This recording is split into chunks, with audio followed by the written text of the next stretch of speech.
sebetulnya satu-satunya untuk bisa membuktikan apakah ijazah itu asli atau tidak, bukan dari keterangan A, B, dan C itu, tapi dari bentuk fisiknya secara langsung. Kalau bentuk fisiknya itu bisa diobservasi, bisa dilihat, bisa diyakinkan, selesai di perkara, gitu loh kira-kira. Tak mau dibantah bagaimanapun misalnya, atau mau diberi kesaksian 10 kali pun misalnya, kalau ijazahnya ya berkata yang lain, ya pembuktian lisan ya itu dengan sendirinya batal. Yang paling penting itu adalah fisiknya itu gitu. Makanya tadi entah itu kesaksian Pak Kasmujo, kesaksian sini, kesaksian itu, taruhlah misalnya menyebut bahwa dia ikut kuliah, ikut ini, nggak terlalu berat jika dibandingkan dengan fisiknya langsung dihadirkan gitu. Nah, masalah kita sekarang fisiknya ini nggak ada yang tahu siapa yang megang itu loh kira-kira. Kalau pengacara Pak Jokowi menyatakan sudah diserahkan kepada Bareskrim, tapi baru saja kita membaca juga pernyataan dari Bareskrim juga melalui badan informasi mereka yang menyebut yang mereka terima itu adalah fotokopian ijazah. Nah ini jadi tambah bingung lagi kita ini. Berarti yang diserahkan kemarin itu benar nggak fisik ijazah yang dimaksud atau hanya sekedar fotokopian? Kalau kita baca pernyataan yang terakhir ini loh ya, yang menyebut yang mereka terima itu adalah polisi hanya menerima foto ijazah yang dilegalisir gitu. Oke, Bung Rey, tahan dulu. Kita soal ini kita tanya dulu ke Bang Albert. Bang Albert, kalau yang ternyata yang diberikan oleh pengacara Pak Jokowi adalah fotokopinya saja. Pak, berarti sekarang posisi ijazah aslinya masih ada di baris? Di baris. Nanti kalau sudah selesai pasti akan diberitahukan, kemudian kita. Kemudian saat membuat laporan hingga saat ini ada beberapa barang bukti yang sudah diterima oleh penyelidik. Antara lain ada satu buah flash disk berisikan 24 link video YouTube dan konten pada media sosial X ya. Kemudian ada beberapa dokumen fotokopi ijazah, kemudian ada printout legalisir, dan juga ada fotokopi cover. Netizen rame-rame mempertanyakan pernyataan dari Jokowi yang mengatakan bahwa ijazah aslinya berada di Bareskrim. Padahal penyidik kepolisian daerah metropolitan Jakarta Raya tersebut mengaku memperoleh sejumlah barang bukti dalam kasus fitnah ijazah palsu mantan Presiden Jokowi, yaitu berupa fotokopi ijazah Jokowi hingga sampul skripsinya. Dalam kronologi yang disampaikan, laporan kasus ini bermula pada 26 Maret 2025 di sekitar Karet Kuningan, Jakarta Selatan. Jokowi selaku pelapor mulai mengetahui keberadaan video yang menjadi masalah. Selanjutnya, Jokowi meminta kepada ajudannya serta kuasa hukumnya untuk mengumpulkan bukti-bukti dari berbagai media sosial. Adapun kuasa hukum Jokowi dalam kasus ini adalah Yakub Hasibuan. Jokowi merasa dirugikan sehingga pada 30 April 2025, ia menyambangi sentra pelayanan kepolisian terpadu Polda Metro Jaya untuk menempuh proses hukum. Nah, kalau saya sebagai saksi, peristiwa yang tertulis di surat ini jelas. Peristiwa di Jakarta Selatan 26 Maret 2025 di mana saya sama sekali tidak tahu peristiwa itu.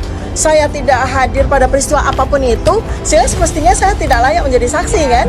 Seperti itu ya, tetapi ya saya tetap melayani dengan baik ya semua pertanyaan-pertanyaan tersebut. Kalau ini berkaitan dengan pasal-pasal ini ya tentu saja saya tidak ada kaitannya sama sekali gitu.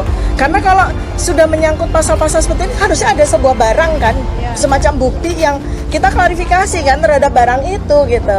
Tapi ini sama sekali nggak ada, bahkan peristiwanya saja apa saja tidak dijawab, apalagi bukti apa, sehingga mestinya saya sebagai dokter kan harus ada barangnya gitu kan, harus ada sesuatu physically yang saya lihat dan kita sama-sama berdiskusi tentang itu, tapi peristiwanya saja tidak ada apalagi barangnya gitu ya. Tim penyelidik Direktorat Reserse Kriminal Umum telah menindaklanjuti laporannya. Dalam laporannya, Jokowi menyebutkan beberapa nama yang diduga terkait dengan fitnah dan pencemaran nama baik yang ia permasalahkan. Nama-nama tersebutlah yang tengah diperiksa oleh penyidik Polda Metro Jaya. Beberapa saksi yang diperiksa termasuk mantan Menteri Roy Suryo, Dr. Tifauzia Tiasuma atau Dr. Tifa, dan pengacara Egy Sujana. Mempertanyakan, ini kan ada pasal, ya, di samping pasal 311, 310, 27 ayat A, ada juga pasal yang mau dimasukkan ke dalamnya, ya, pasal yang diselundupkan. Saya nggak tahu menyelundupkan siapa, ya gitu. Itu pasal 32 dan 35 Undang-Undang ITE.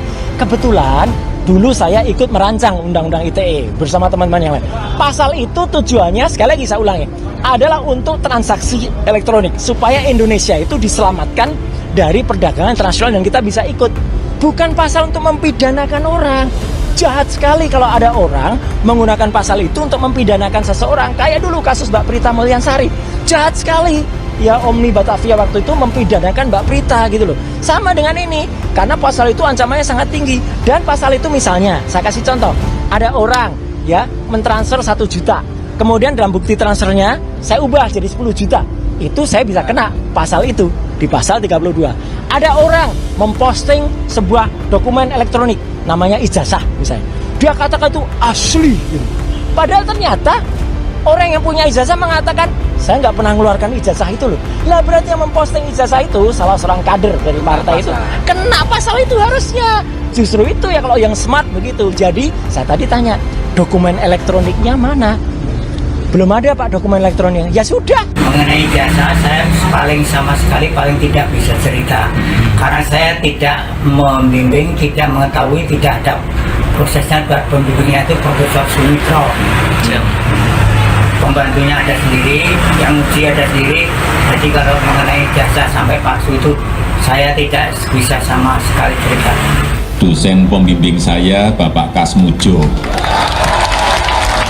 Tadi beliau itu dulu waktu membimbing saya. Seingat saya galak sekali. Insinyur Kasmujo mengatakan pertemuan dengan Jokowi di rumahnya tersebut berlangsung sekitar 45 menit. Selama pertemuan tersebut, Jokowi tidak membahas mengenai ijazah saat berkuliah di UGM. Kasmujo menyampaikan tidak mengetahui terkait dengan ijazah Jokowi, sehingga dirinya tidak dapat bercerita soal ijazah Jokowi. Diperkenalkan juga oleh Pak Jokowi. Iya, dan memperkenalkannya salah lagi. Fakultas Kehutanan jurusan Teknologi Kayu. Teknologi kayu itu nggak pernah ada di Fakultas Kehutanan, gitu loh. Jadi salah lagi. Apa yang dibaca Mas Roli dari Yang pernyataan dibaca itu ya berarti waktu itu feedingnya salah. Feedingnya ke dia salah, dan kemudian kemarin mungkin dengan Pak Kasmujo mau diajak, ayo bantuin dong cerita ini. Alhamdulillah sekali lagi, Pak Kasmujo saya hormati betul, beliau jujur. Beliau mengatakan saya bukan dosen pembimbing skripsinya, juga bukan dosen pembimbing akademiknya, karena waktu itu beliau masih asdos. Seorang asdos, saya dulu pernah jadi asdos, asisten dosen. Ya, itu nggak boleh tanda tangan di KRS.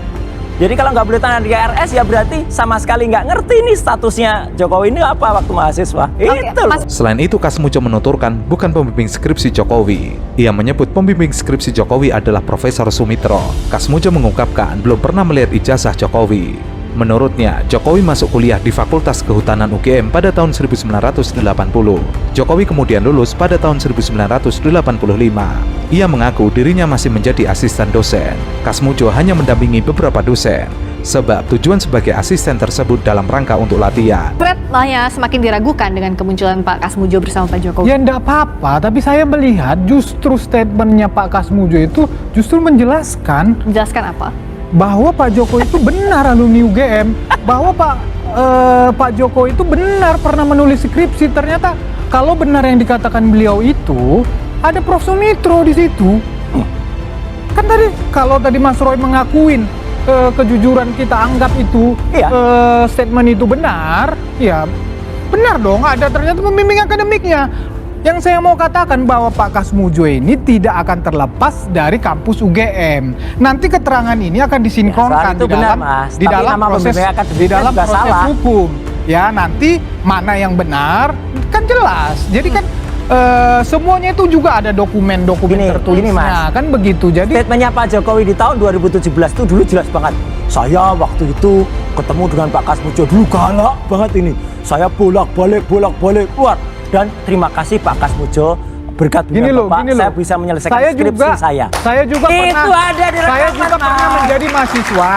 Adik-adik ini juga pernah, semua orang pernah menjadi mahasiswa yang pernah didampingi oleh asisten dosen. Memang dia membimbing kita, bahkan justru asisten inilah yang paling dekat dengan kita sebagai mahasiswa. Karena dia kalau dosen-dosen pembimbingnya yang aslinya itu yang senior biasanya memang kita justru jarang ketemu sama orang-orang seperti itu.